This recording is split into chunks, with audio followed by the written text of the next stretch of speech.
Yo encontré un lugar muy apacible, me daban ganas de estar allí, con los niños chapoteando, bailando, un ambiente como muy relajado. Y después me meto a ver la información y descubro que esto ocurre en uno de los pueblos más violentos de la zona, ¿no? Del límite de Nayarit y Sinaloa.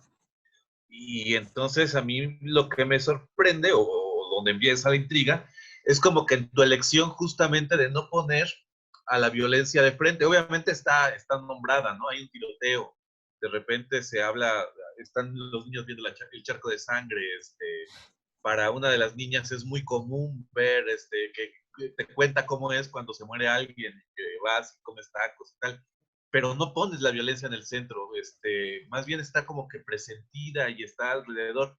¿Por qué eliges eso o cómo es que vas fraguando tú la historia de este documental? Sí, bueno, son varios pensamientos que me vienen a la cabeza al escuchar tu pregunta, ¿no? Porque de entrada, justo, ¿no? Creo que esa zona, digamos, la frontera Nayarit-Sinaloa, tiene varias poblaciones conflictivas en relación a crimen organizado, ¿no? Sin embargo, el Roblito no. El lugar en donde yo estuve filmando no tiene una fuerte presencia de esta esfera. Y muchas notas de prensa que han salido se concentran mucho en eso, porque, no sé, Ajá. me imagino que es lo que la gente quiere escuchar y pues no, en realidad no es así, ¿no? Incluso pues yo estoy en comunicación todo el tiempo con las personas de ahí y alguna vez me lo comentaron, me dijeron, es que ¿por qué aparece esta información cuando el pueblo no es así? Y yo dije, sí, tal cual, o sea, yo también estoy tratando de evitar que aparezca esa información, ¿no? O sea, no es un pueblo particularmente violento por olas de narcotráfico. Más bien, la violencia más fuerte que vive el pueblo es la explotación laboral, ¿no? O sea, hay muy pocos adultos en el pueblo, que eso es algo casi como de fantasía. Está lleno de niños que Ajá. corren todo el tiempo por todos lados. Cuando yo llegué la primera vez, llegué con miedo, porque sí pensaba que era un lugar violento. Entendí que quizá no lo era tanto en cuestiones de narcotráfico. Y al contrario, había un montón de niños corriendo por todos lados. Y bastó estar 3 días, luego mes y luego, bueno, 3 años, para entender que los adultos no están porque están trabajando día y noche, ¿no? Por todo el año, porque son pescadores y la pesca alrededor de esta comunidad ha bajado mucho, entonces tienen que construir campamentos lejos de sus casas y por eso no están los adultos, ¿no? Entonces es la principal violencia, digamos, ¿no? Una cuestión de pocos, de bajos salarios y mucho trabajo. Por otro lado, es un pueblo sin agua potable, entonces también sufre muchísima escasez de agua y cuestiones de salud por lo mismo, ¿no? Y por otro lado, digo, yo creo que a consecuencia justo de esta situación de demasiado trabajo, cada que hay fiestas en los pueblos alrededor de ahí, pues vienen todos los adultos de otros pueblos. Entonces, se juntan personas que han tenido tensiones de muchos tipos, desde tensiones familiares hasta tensiones que quizá tienen que ver con cuestiones laborales, ¿no? Y siempre hay pleitos. Y nos tocó estar en un pleito, bueno, en realidad estuve en 4 pleitos, ¿no? 3 bastante leves, digamos, o sea, golpes o una vez se destruyó un coche, ¿no? Pleitos como cualquier fiesta, pues, ¿no? Pero bueno, en la que grabamos, que fue la última fiesta en la que estuve, grande, fue donde ocurrió una balacera, ¿no? Que es un acontecimiento inusual en el pueblo, ¿no? O sea, es algo que ya había pasado, que ellos están enterados que pasa en otros pueblos al lado, ¿no? O que pasa en la ciudad, en Tecuala, con mucha mayor frecuencia, ¿no? Que es la ciudad más grande cercana. ¿Tecuala? Tecuala, sí, que es del lado de Nayarit. Digamos, del lado de Nayarit está Tecuala y del lado de Sinaloa está Teacapan. Eh, y el Roblito está en medio de estos dos espacios, ¿no? Ahí pasan más acontecimientos violentos y de cierta forma, pues la gente sí está no acostumbrada, pero saben que ocurren. Entonces, cuando ocurre en el Roblito, por supuesto que hay una sorpresa, hay miedo, hay inseguridad. Sin embargo, saben que al día siguiente tienen que limpiar y empezar a seguir la vida y volver a trabajar. De hecho, la noche de la balacera, algo que a mí me impresionó mucho es que en donde yo vivía con el Capi, que es un pescador, dijo, bueno, ya estamos aquí, pues ya me voy a recoger mi red, ¿no? Y su hija le dijo, no, pero ¿cómo vas a recoger la red ahorita si a lo mejor no sabemos si el que disparó está por ahí, si están persiguiéndolo, aquí está la policía? Y él dijo, sí, pero es que si yo dejo mi red toda la noche, los cocodrilos se la comen y mañana cómo pescamos.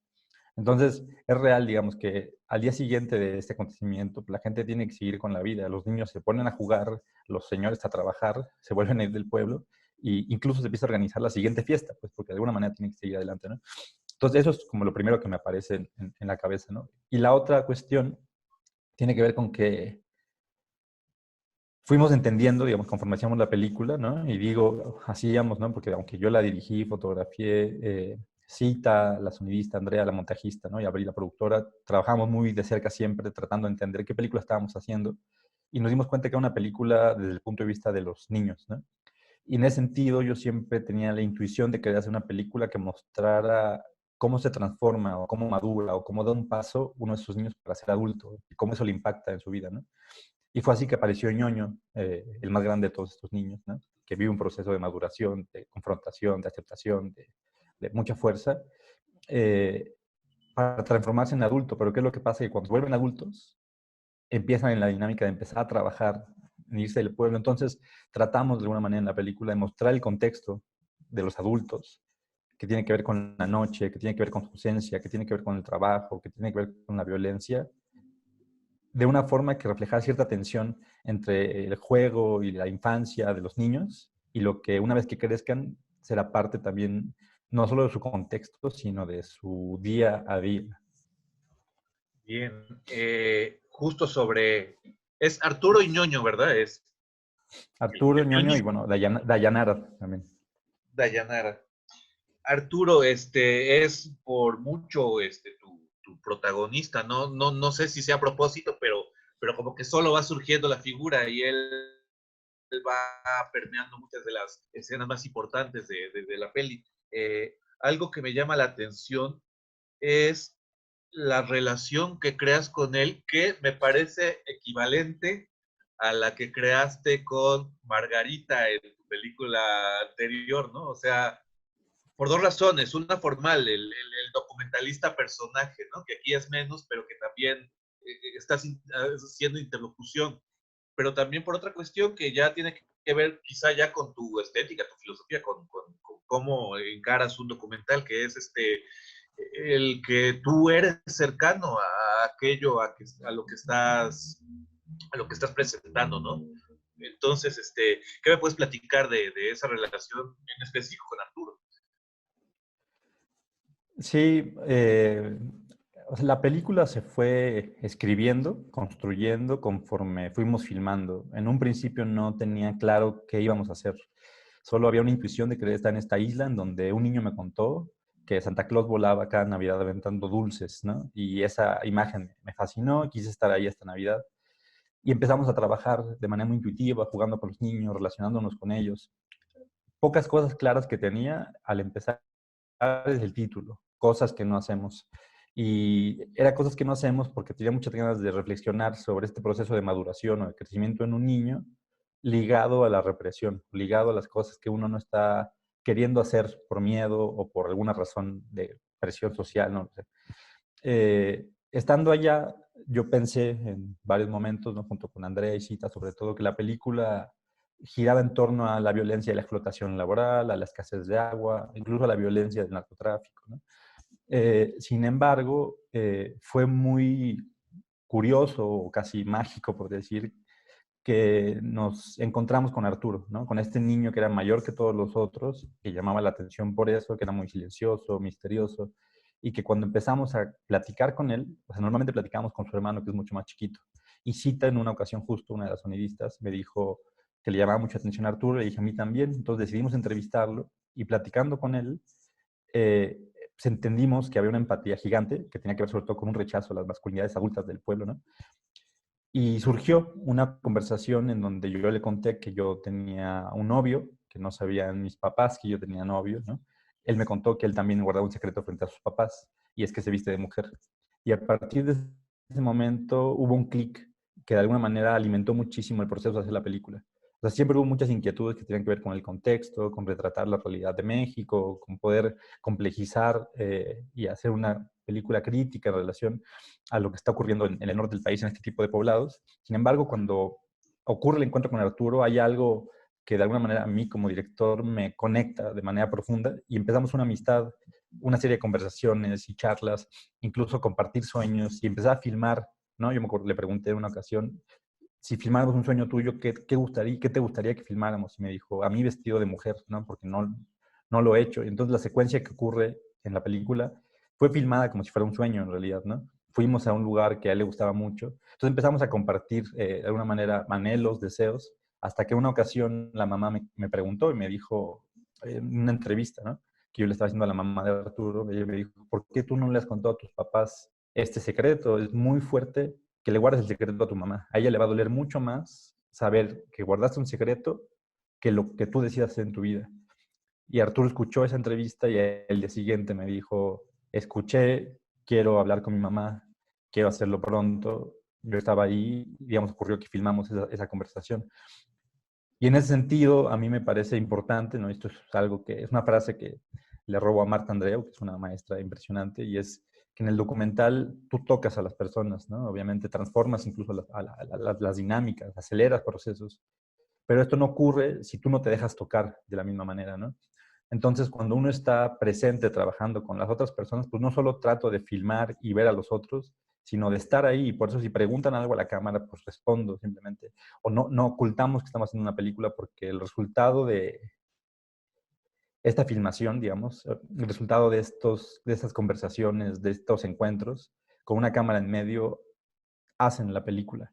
Y, y creo que por eso es que tanto en Margarita como en esta película, pues es tan presente de alguna manera esta relación o la presencia de quien estamos detrás de cámara, porque no estamos ocultando eso, que estamos pues, conviviendo, no sé, tocándonos, compartiendo pues la vida de alguna manera, ¿no? Eh, eso. Ok. Oye, y la relación con... A mí me gustan mucho todos los demás niños, ¿no? Hay por ahí una, no recuerdo el nombre de esta chica un poquito más rolliza, creo que la que te platica de cómo es la cuestión de los muertos y tal. Yule. ¿Cómo fue la relación, digamos, como con el resto? O sea, ¿qué pensaba el pueblo del Roblito de que se le apareciera una persona con una cámara que de repente quizá quiere meterse? Porque esta es otra. Tengo la impresión de que te vuelves como muy familiar, estás dentro de varias casas, dentro de la escuela, casi eres un miembro más de la comunidad, ¿no? Pero como para que fueran asimilando que tienen ahí a un documentalista, a un extraño, ¿cómo, ¿cómo es esa relación, digamos, entre este pueblo y este extranjero que llega a querer documentarlo? Sí, pues fue un proceso largo, digamos, desde la primera vez que llegamos con miedo, ¿no? Y que yo creo que ellos también tuvieron miedo de nosotros, es como que ¿quién es este que está aquí, ¿no? Sí. Eh, yo tenía ganas de ver al Santa Claus, entonces de alguna manera nos ideamos cómo hacer para permanecer ahí más de un día.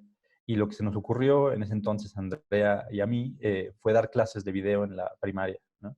Entonces estuvimos dando talleres de escribir cartas, que los niños después podían grabar con un celular las cartas, y después los compartíamos con las familias, y a las familias les gustó mucho ver los videos que hacían los niños. Eso nos permitió conocer a los papás, y a las mamás, y a las abuelas, y a los abuelos.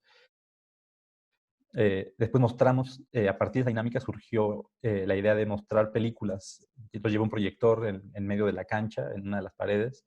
Entonces proyectábamos desde Coco hasta Chaplin, incluso pasé Margarita, ¿no? Que también eso facilitó comprender para todos la diferencia entre documental y ficción, ¿no? Y lo que estábamos haciendo ahí nosotros era una película documental en donde los que aparecen en la pantalla existen en la vida real. Entonces, todo esto intrigaba también a las personas, ¿no? Que estaban más acostumbrados a ver, obviamente, películas de ficción, ¿no? Entonces fue quedando muy claro desde siempre que estábamos ahí para hacer una película. Sin embargo, en el proceso de hacerla y de ir construyendo confianza y de ir construyendo la película, nos fuimos relacionando mucho por este tipo de actividades en donde pues, prácticamente pues, vivíamos en el pueblo, en casa de la familia de Rubí y del Capi, ¿no? Eh, pues pasábamos ahí 24 horas con los niños jugando, se volvió una dinámica, pues sí, una especie de amigo, maestro, ¿no? Que les enseñaba cosas y que iba a jugar con ellos al río y que se aventaba en los árboles y que hacíamos actividades y hicimos una pastorela. Es decir, como que se volvieron dinámicas que nos acercaban mucho, además de compartir pues 3 veces Navidad juntos, ¿no? O sea, yo pasaba ya las Navidades. Entonces empezaron a ocurrir situaciones que nos vinculaban. A mi parecer, el último viaje fue el más importante, el de más intimidad, el más rico, digamos, para la película, y quizá también el más rico para nosotros emocionalmente. Y siento que fue porque un viaje anterior fue la balacera. Y en la balacera, literalmente, pues Cita y yo que estábamos en la cancha, nos aventamos al piso, como toda la gente, y salimos corriendo a escondernos en las casas. Al día siguiente estuvimos ahí, nos fuimos y regresamos. Y creo que cuando regresamos la gente vio que había un compromiso fuerte y me decía, ¿no te da miedo volver? Y yo decía, sí, estoy muerto de miedo, ¿no? Pero, pero nada, estamos aquí entre nosotros y me decían ellos como que también estaban en la misma sensación. Y creo que empezaron a bromear, iba caminando, me hacían pum, pum, pum, y empezó a haber una dinámica de juego en donde entendieron que eso, que había un compromiso fuerte, pues, y unas ganas de estar ahí presente, a pesar de haber vivido una situación en donde, pues, justo, ¿no? Como lo dices, o sea, nunca dejo de ser el extranjero, por supuesto, es una situación muy incómoda siempre cuando uno empieza a hacer un documental, pero creo que en este momento, cuando hubo balas en una cancha y que estábamos todos y nos aventamos, algo de alguna manera nos hermanó, nos unió, y creo que eso ayudó mucho para ganar la confianza, ¿no? De las mamás y los papás, y bueno, por supuesto, de las niñas. Ok. Hay algo que me llama la atención y me parece interesante. He visto Margarita, ahora acabo de ver esta, pero también he visto la película de Cita, donde tú vuelves a ser personaje de alguna manera, ¿no? Es decir, en alguna de las últimas secuencias ella platica directamente contigo y te da las opiniones de Entonces me llama la atención como el equipo de trabajo que están logrando, y creo que también por ahí está Abril, y es decir, hay un grupo de creadores más o menos cohesionados que van de experiencia en experiencia. Algunos trabajos son tuyos, tú eres director, pues, pero te acompañan ellos. En otro trabajo, Cita es la directora, pero y tú la acompañas haciéndole fotografía y tal, ¿no? ¿Qué me puedes platicar como de ese equipo y como de esa colaboración que yo al menos ya cuento 3 películas? Supongo que debe haber más, o cómo es esto, ¿no? Sí, o sea, algo que nos parece muy importante, ¿no? A este equipo que mencionas es que hay mucha confianza, mucha amistad y mucho amor entre nosotros. Y de alguna manera, o sea, cabe mencionar, por ejemplo, que cuando tuve la idea de hacer la película, pues era solo una intuición. Quiero hacer algo que se llama Cosas que no hacemos, hablar sobre represiones, crecimiento, y nada más, no sé nada, ¿no? Y Cita me dijo, hagamos un viaje. Y le dije, no tengo dinero. Y me dijo, bueno, yo tengo 8,000 pesos, aquí están, vámonos, ¿no? Y estuvimos juntos un mes haciendo un viaje en donde nos enteramos de esta isla, en donde conocimos, en donde surgió todo. Entonces, de alguna manera, eso, creo que estas películas, ¿no? Margarita, ¿no? Lo mejor que puedes hacer con tu vida, cosas que no hacemos, son películas vitales para uno, son películas que aunque estemos retratando otra realidad, son muy personales, responden a una motivación, eh, pues, demasiado, pues sí, personal, tal vez, ¿no? Y en ese sentido creo que trabajar con amigos facilita las cosas pues, para que surjan, para que uno sienta en confianza, para que uno frente a la inseguridad te sientas también protegido, inseguridad emocional, no solo de los espacios, ¿no? Eh, y me parece que eso, que además de ser gente con mucho talento, ¿no? Cita, Andrea Rabasa, ¿no? Abril, es gente que está dispuesta a eso, a acompañar procesos y a construir desde esquemas no necesariamente, entre comillas, profesionales, ¿no? O como donde hay un plan mucho más preciso, una ruta. Es gente que está dispuesta a arriesgar, a mi parecer, no solo su trabajo, sino literalmente como su vida, pero en un buen sentido, ¿no? O sea, entregarlo todo, y siento que eso surge cuando trabajas con amigos, ¿no? Es compartir experiencias que después en la película estarán retratadas. O sea, yo sé que cada secuencia que está en la película, tanto para Andrea como para Cita, que la vivieron ambas como sonidistas, porque fueron en 8 viajes mitad y mitad sonidistas, representan algo que ocurrió frente a nosotros y que fue un regalo a partir de la interacción. O sea, otra cosa rapidísimo que puedo decir es que justo con ellas dos en particular, yo sé que yo puedo irme, me puedo desmayar, puedo no estar, y ellas van a estar ahí y van a saber comunicarse con la gente, van a saber ser amorosas, van a saber escuchar. Es decir, su compromiso no es solo con el cine, es un compromiso pues, humano, no sé, artístico. Y para mí eso es fundamental a la hora de trabajar, ¿no? ¿Tú crees que esta unión es una unión de amigos y es una unión también de colaboradores que tienen confianza en las capacidades del grupo, ¿no? Pero que también esté como que generando alguna especie de estética o de orientación específica de cómo crear un documental documental. Lo pienso sobre todo por lo que vi de Cita y lo que he visto tuyo, ¿no? De repente hay similitud. Obviamente los universos son distintos, obviamente se nota que es distinto quién está al frente de la historia, pero que también hay alguna suerte de semejanzas o de equivalencias, ¿no? Entre las tres películas. Sí, yo creo que o sea, no somos los únicos, ¿no? O sea, sé que en Guadalajara, ¿no? El colectivo Tardígrados, hay varias personas que están haciendo esta dinámica de trabajar entre amigos, digamos, y que yo sí creo que generan unos resultados profundos, íntimos, ¿no? No sabría decir si esto refleja una forma o una estética, ¿no? O sea, siento que no sé,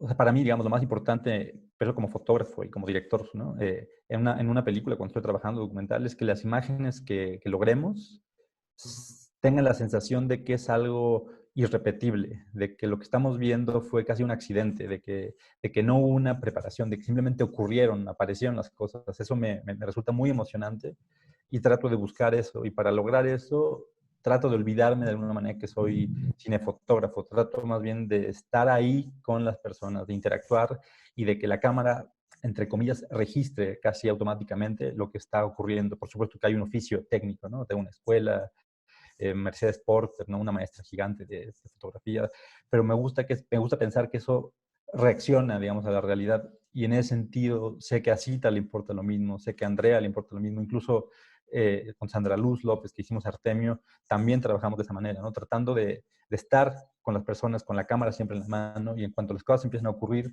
empezar a grabar. Entonces, en algún sentido, se pierde mucho tiempo, ¿no? Pasa uno un día entero de 24 horas y filmas 40 minutos, pero los 40 minutos son mucho más ricos a ser eficientes y decir, dividamos el rodaje, tenemos 5 horas, pidámosle a la gente que haga esto y vámonos. Es un proceso mucho más que requiere de mucha más paciencia. Y creo que eso es un común denominador en las películas. Perfecto. Oye, ya última pregunta y una duda. La duda es cuando mencionas que el Roblito es una isla. ¿Me puedes especificar bien como que la situación, digamos, del Roblito? Sí, el Roblito, ellos le llaman isla Ajá. y pues, técnicamente sí es una isla, pero en realidad es una zona de manglares que compone toda esta frontera Nayarit-Sinaloa, que por los ríos de mangle se construyen pequeñas islas o archipiélagos que se comunican con la tierra pues, a través de puentes. Es decir, sí hay forma de llegar en coche, digamos, caminando, ¿no? Uh-huh. Pero hay una sola entrada que está conectada por un puente porque justo pasa un río, ¿no? Entonces, eso es más una zona de manglares. Ok. Y lo otro, esta era en realidad la primera pregunta, pero preferí entrar desde las preguntas antes y esto es como para el video de Bruno, ¿no? Si me puedes contar como de alguna manera sintética de qué trata tu película. Es cosas que no hacemos, es el retrato de una comunidad a través de los niños, una comunidad al norte de México, bueno, al norte centro de México, entre Sinaloa y Nayarit, que se llama El Roblito. Y es el seguimiento de manera muy cercana e íntima de cómo uno de estos niños deja de ser niño, da un paso muy valiente para transformarse en adulto. Eh, entonces, en muy pocas palabras, es eso, es una película, en inglés le llaman, ¿no? Coming of Age, es una película de transformación, de crecimiento de uno de estos niños en una comunidad que parece habitada solo por niños que no tiene casi adultos. Ok. Oye, se me acaba de ocurrir otra cosa, preguntarte cómo te fue en Hot Dogs. Y además de esta manera extraña, virtual, ¿cómo fue la experiencia? Bueno, ha sido muy fuerte, muy triste, ¿no? Me imagino para toda la gente. O sea, habíamos logrado que la película estrenara en el Bafisi, que es el Festival de Buenos Aires, en competencia oficial latinoamericana. Estaba en el Hot Dogs, en Ambulante y en Guadalajara. Y bueno, todo se vino abajo, se pausó, ¿no? Y en Hot Dogs estuvimos hasta ahora, digamos, en el mercado, así se le llamó, fueron 10 días de finales de abril al 10 de mayo. Eh, y la película va a estar en el Festival de Hot Dogs, que eso es algo también que acaban de crear, creo que del 28 de mayo al 10 de junio más o menos. O sea, esos días es en los que se va a mostrar la película en Ontario solamente. van a venderse los tickets, va a estar disponible. Organizamos unas charlas con la comunidad, con la Universidad de Toronto, con la comunidad LGBT y con la comunidad latina. Y pues va bien, o sea, hemos tenido pues interés por parte de la prensa. Sin embargo, todavía no sé, digamos, cómo es percibida la película por público porque ha estado solo disponible hasta ahora para el mercado, es decir, para prensa acreditada, para programadores, ¿no? Y estamos buscando pues continuar con el camino, ¿no? Buscando una premier latinoamericana, buscando una premier europea. Y estamos platicando con algunos festivales, pero bueno, aún no se decide.